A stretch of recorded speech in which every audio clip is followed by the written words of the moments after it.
that corporations own this country. I mean, what?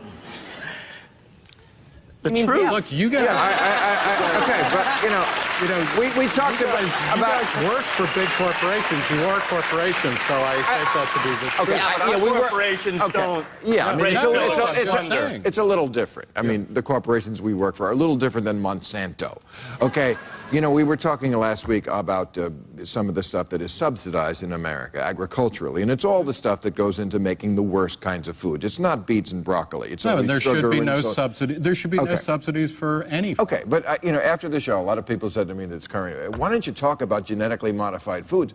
Okay, you're right. We should talk about genetically modified foods. And again, this is a conspiracy of both parties. Obama said in 2007 we would label genetically modified foods, which, by the way, Europe has this. China labels. China, which puts That bastion of freedom. and puts lead in baby food, or some shit like that. At least you know it's there. Okay, but we can't have that in America. You know why? Because in America, corporations run the show. Even though 9 out of 10 Americans would like foods to at least be labeled, at least we know they're Frankenfoods. Why? Okay, they can't. Why? Because it says it would hurt sales. No. So shut up and eat your mutant chili. That's why. Because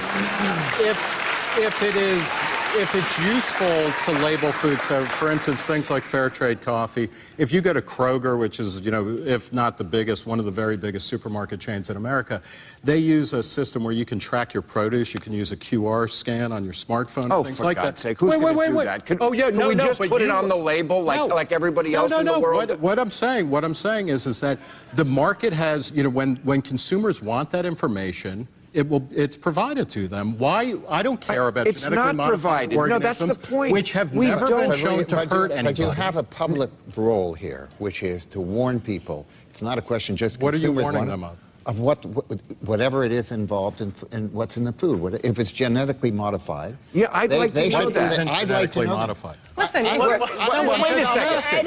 Wait a second. But here are the facts. Whether it is and what it is, and they should inform in Europe, only 5% of the food is genetically modified. Here, it's 70%. And what is the definition of genetically modified? well, here's something that didn't used to exist. They didn't used to take a gene out of a bacterium and put it in corn so that the corn grows its own insecticide. Right. That's right. Now we do Which, that. by the way, is good because then we use less insecticide. Awesome. It's also delicious. No, wait. Hold on. No. There's a great argument for it. But if I want to make a decision about whether or not to ingest that genetically modified organism, I don't want it to be kept secret from me. If the argument against it from the industry, if the argument against it from the industry is that I will hysterically, as a consumer, make a decision if I see that label not to buy that corn. Well, the solution to that is not then to make it a secret thing that I'm ingesting it, but rather to convince me that it's safe. And just to show that we are not partisan, the villain in this is Obama to me, because he first of all, he promised blatantly that he would look into this and do something, and he didn't. He also appointed, what is the guy's name? Michael Taylor.